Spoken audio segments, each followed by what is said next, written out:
You are listening to the Norton Library Podcast, where we explore classic works of literature and philosophy with the leading scholars of the Norton Library, a new series from W. Norton that introduces influential texts to a new generation of readers. I'm your host, Mark Chirino, with Michael Von Cannon producing. Today, we present the first of our 2 episodes devoted to Great Expectations by Charles Dickens, as we interview its editor, Daniel Wright. In part 1, we discuss the great English novelist, his upbringing, and his journey to writing Great Expectations. We discuss the 3 entwined plots of the novel, its themes, its unforgettable characters, the competing and related themes of pride and shame, and how Dickens was able to create such an unforgettable page-turner. Daniel Wright is an associate professor of English at the University of Toronto. He is the author of The Grounds of the Novel and Bad Logic. We're delighted he could join us today.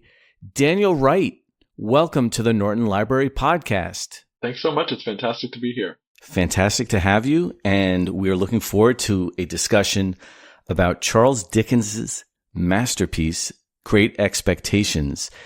And congratulations on your new edition of the book, Daniel. Maybe the first thing we can talk about is what readers of Great Expectations should know about Charles Dickens as they approach the novel. This was one of the big challenges of working on this edition. It's that Dickens, you need to include a kind of capsule biography of Dickens in the introduction, and his life was really full, really busy, really eventful, and it's a challenge to kind of zero in on the strands of his life story that are especially relevant to this novel. In addition to being a novelist, he was an essayist, a travel writer, an editor and publisher of magazines, amateur endurance athlete. He would walk around London at night for 26 miles at a time, observing the city. He's a social reformer. So he has a lot of different dimensions and aspects to his life. One of the things that I think is interesting, especially for readers just jumping into this novel, is that the novel is set in its early chapters where Pip, our narrator and protagonist, spends his childhood in Kent, which is this kind of marshy coastal region of southeast England. It's also where Dickens spent a lot of his childhood. So I think you can feel that as a reader of the novel in the early chapters, the kind of intimacy he has with that landscape as he describes it. There's this story that Dickens talks about of growing up in Kent and seeing this beautiful house up on a hill, and his father telling him, if you work hard enough, one day you'll buy that house. And he does go on to buy that house later in his life. Yeah, so it's a sort of amazing thing. So did he grow up poor? Did he grow up in kind of the same financial situation as Pip? Not in the same financial situation as Pip, but certainly in a really difficult financial situation. Dickens's childhood is really tough and tumultuous. So this would be the early 19th century, right?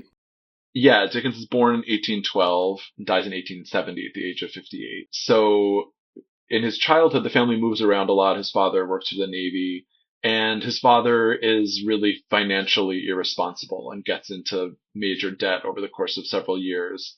And that's what really puts the family into a deep financial crisis. By that point, they're living in London after they've left Kent. And his father ends up in debtor's prison. This was a period in the 19th century when unpaid debts could land you in jail. And that's what happens to Dickens's father. So yeah, he definitely experiences financial hardship in his childhood. And in fact, at this moment, his parents make the decision to send him to work to help support the family through this financial crisis. And it's one of the deeply traumatic moments of his childhood, something that he carries with him for his whole life as this kind of shameful secret that he was once sent to do manual labor in this boot polish warehouse in London. It's this incredibly painful memory for him. I think partly because he also feels his parents have betrayed him. They don't see that he's this kind of intelligent, sensitive, talented person. They devote what money they have to send his sister to music school, but send him to work So I think it's also a sense of his parents sort of not recognizing his intelligence and his talent at a young age. So it sounds like he had an instinct to write and to create. Even as a young age, he knew he was on an ascent to be some kind of a novelist. Yeah, I wonder whether he knew about a novelist specifically at that moment. He's certainly a voracious reader of novels in his childhood. We know that. He idolizes 18th century novelists who we can see their influence on his work.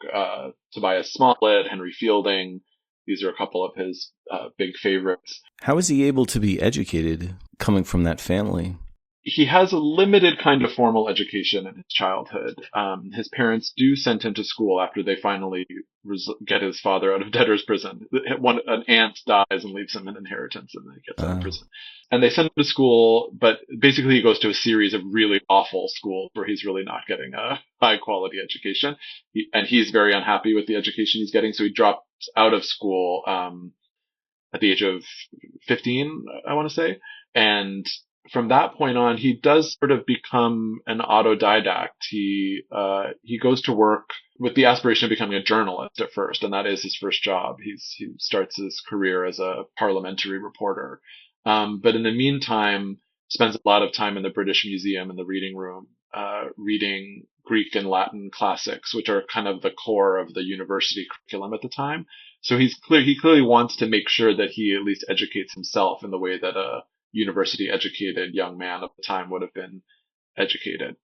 My knowledge of Dickens is that he wrote an enormous amount of fiction and nonfiction, and that also a lot of those books are colossal.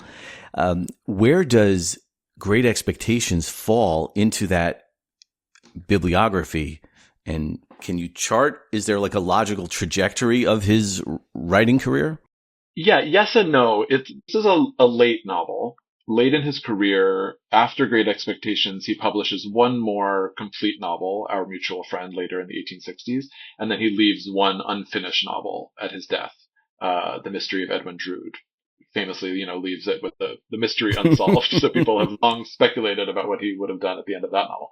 So this falls late in Dickens's career, and I think there is this general narrative about Dickens's career that divides it into an early stage, which people think of as, being more sort of light and comedic novels, and a late stage starting kind of in the 1850s with Bleak House, where the late stage of his career is more identified with kind of a turn towards darker, edgier novels, more sort of biting social critique.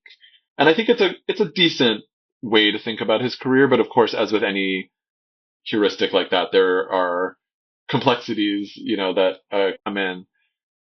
I think particularly with Great Expectations, he's actually thinking quite consciously about wanting to be funny again. We know this from his letters that people complained about his previous novel, A Tale of Two Cities, that it was way too dark, and they were like, "What happened to funny Dickens? We missed that version of Dickens." And so he's really trying to be funny again in Great Expectations, even though it falls in this later, darker period of his career. When you say social critique, what is going on in mid-19th century England or London that Dickens is responding to? It's interesting. This novel, compared to a lot of the other late novels, and this is maybe another area where that sort of system of organizing his career is limited, I would say is less overtly political, or less, the political critique is less baked into the plot of the novel. But I think across Dickens' career, where we find this ongoing social critique is the way he uses realism as an aesthetic mode. This is about the world as it really is, not some idealized world as we wish it was. And so he's always interested in showing us, his largely middle class readership, offering us sort of encounters with, connections with characters across difference. So taking us into the life of an impoverished orphan living in Kent. That's one way in which there's a kind of politics, I think, built into the way Dickens approaches novels in general. What about one of the most commonly associated things with Dickens, which is poverty? So is that a consistent through line through his books, or is there something that's emerging with Great Expectations that is more or less than the rest of his career? It's absolutely a through line in his work. Poverty, debt for the reasons we've discussed, because that's a feature of his own childhood, and orphan is a figure that comes up again and again from very early in his career with Oliver Twist, one of our most famous novelistic orphans. He's really interested in these things across his career. And I think partly because there's also a kind of Victorian mythology around some of this stuff, of the idea of the self-made person, the idea of the orphan who rises from obscurity in order to uh, find wealth or to find his way into respectable society or whatever it is, or to find his origins. Um, this is a kind of theme that's central to a lot of Victorian fiction. And another theme is the humanity with which Dickens invests a prisoner. And was that something that Dickens was invested in? The notion of, you talked earlier about debtor's prison. Was he invested in treating criminals with some kind of humanity? He invests everyone with humanity, every character in his novel. I mean, and I think Dickens sometimes gets a bit of a bad rap because he's known for sometimes giving us kind of cartoonish characters, flat characters. Um, and yet I think even those cartoonish and flat characters in this novel are deeply human in so many ways. But yeah, I think in this novel, it's an interesting question about prisoners. If anything, Dickens, in his own writing on prisons and prison reforms, it's one of the areas in which he's sort of relatively conservative. Um, he writes in response to some of the prison riots of the time that, like, this is all because prisons are treating their prisoners too nicely, and they're treated better than the homeless and impoverished in our cities. And so in some ways he's sort of unsympathetic to prisoners and criminals, but clearly in this novel, wants to think of this character of Magwitch as redeemable in some way. One more question about the humanity with which Dickens invests his characters. When I read Great Expectations and I get to the character of Mr. Jaggers, there's a characterization that people who work or people who become their job just labor. There's a difference between maybe it saps an aspect of your humanity. And he describes that with some kind of a comic flavor, but there's also seems to be a more serious point going on where he's talking about if you are so invested in earning money and being your job, we lose a little bit of who you actually are. Yeah, and Jaggers has this effect on his clerk, Wemmick, who's one of the great kind of comic characters in all of Dickens. And I think of Wemmick as being a kind of early version of Severance. This is part of the comedic conceit of his character, that at work he's sort of all business, no nonsense. Exactly. And then the second he leaves the office and gets into the suburbs where he lives, he's sort of warm and cozy all of a sudden. So he does have this sort of separation between his innie and outie personalities. He has like a metamorphosis from one to the other. Your introduction weaves together what you see as three plots in Great Expectations and how expertly Dickens negotiates this kind of complexity. Could you talk a little bit about the three plots that we should be keeping an eye out for with Great Expectations? Yeah, absolutely. The first one that's established in the opening scene of the novel, it's like, this is one of Dickens's greatest opening scenes. It's so beautiful and memorable.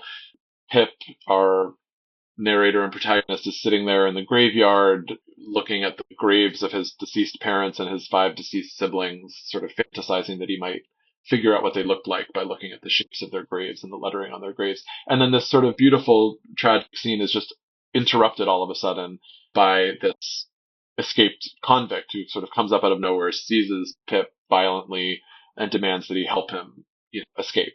And Pip does help him escape. He goes and steals some food and steals a file from his brother-in-law's blacksmith shop and helps him escape. And so it establishes this question of, like, why is this the first scene of the novel?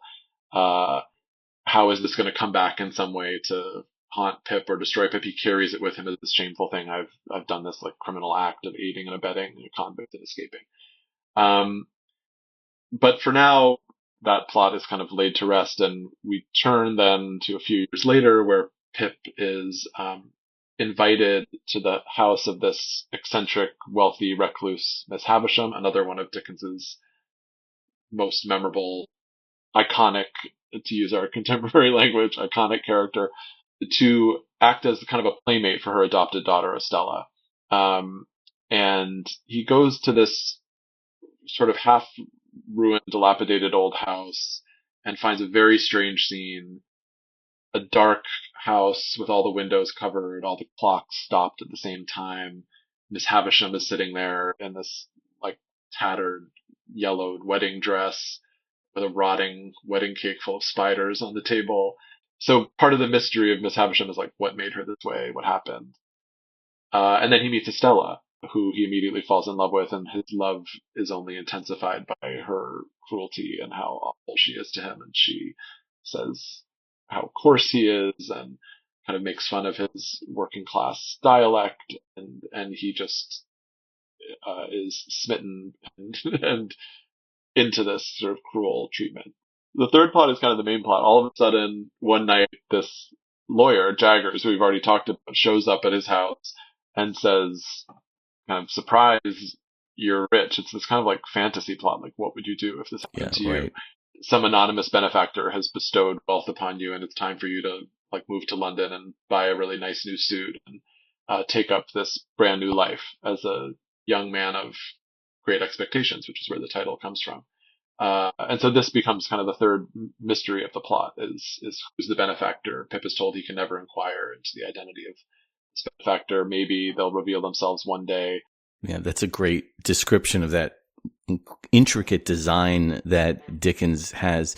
Your description of Estella kind of begs the question about what Pip sees in her and why he's so attracted to her. Is it because she's beautiful? Is it because she's harsh? Is it because she represents a lifestyle that previously he hasn't had access to? You know, what is it that's drawing Pip to Estella? I think it's one of the interpretive cruxes of this novel. Like, much ink has been spilled over how to understand this central. Do we understand it as a love plot, a kind of classic Victorian plot of courtship and marriage? Do we understand it as a plot of kind of toxic obsession, erotic obsession? Do we understand it as a plot that's mainly about Pip and his own, sense of inadequacy and shame? All of those questions are bound up in our understanding of what Estella really means to Pip, what she represents for him. And we can sort of track his development through the novel in this Bildungsroman way. This is about his own growth and development to the extent that it happens. It's partly about his growing ability to kind of understand his love for Estella more clearly, or to even heed her own warnings, right? She frequently tells him, I am heartless. I cannot love. Don't expect anything from me. The three women that I think are most prominent in the novel, and Daniel, please correct me, Miss Havisham, Estella, and Mrs. Joe, who is his sister. And they're all kind of horrible in different ways. And I think probably Mrs. Joe is the most heartbreaking in terms of her treatment, not only of Pip, but also of her husband. What is Dickens doing when he's, first of all, do you agree with that? And what is Dickens doing with that presentation? Well, and it comes back to our discussion of Dickens' ability to kind of humanize anyone, even these sort of awful characters, because, I mean, Miss Havisham and Mrs. Joe, Pip's sister, are, I think, aligned characters in some way. They both are like versions of a fairy tale kind of wicked stepmother figure. They are both kind of stand-in mothers who, in their kind of vindictive ways, want to wreak some kind of vengeance upon their stepchildren, for lack of a better word, adopted children, for their own trauma.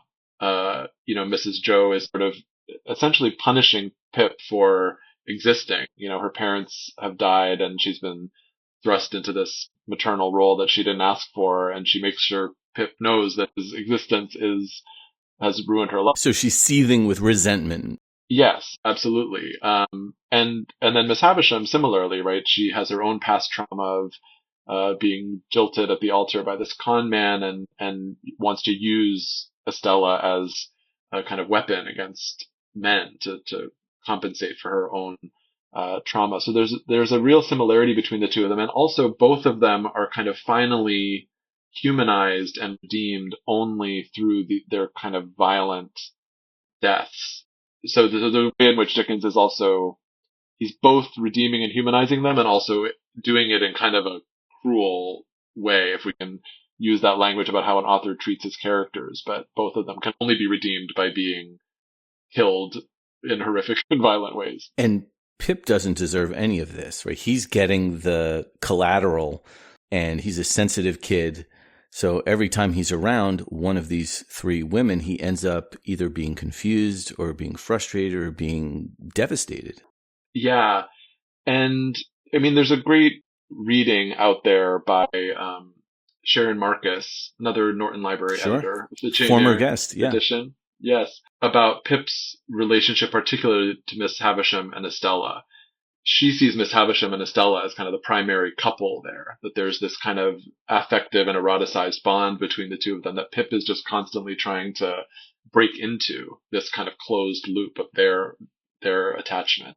And that he does so by trying to kind of be like Estella. He gets really into fashion and tries to kind of doll himself up in the way that Miss Havisham dolls up Estella, so that in this reading, there's this really complicated kind of gender dynamics that's happening in terms of Pip's desire for Estella, but also a desire to kind of emulate her and to be desired as Miss Havisham desires her. Yeah, that's fascinating.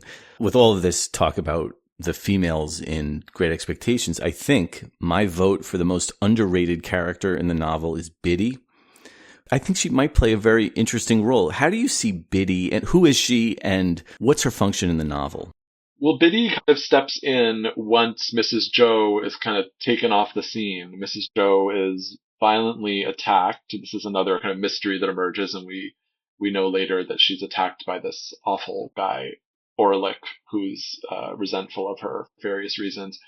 And Biddy steps into the household because Mrs. Joe is basically incapacitated, and she comes in. She's a friend of the family, who then enters into the family to help take care of things around the house. And she's a dear friend of Pip's. And then I think as the novel goes on, also becomes a kind of mentor to him, or maybe another mother figure, the one that he actually kind of needs, who can be honest with him about his own kind of wayward life.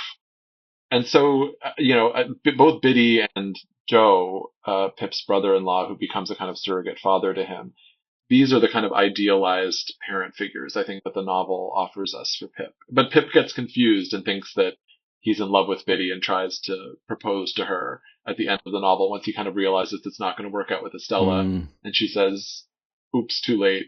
I'm going to get married to Joe. And so I think, their marriage by the end of the novel allows them to really become these sort of idealized, surrogate parent figures for Pip.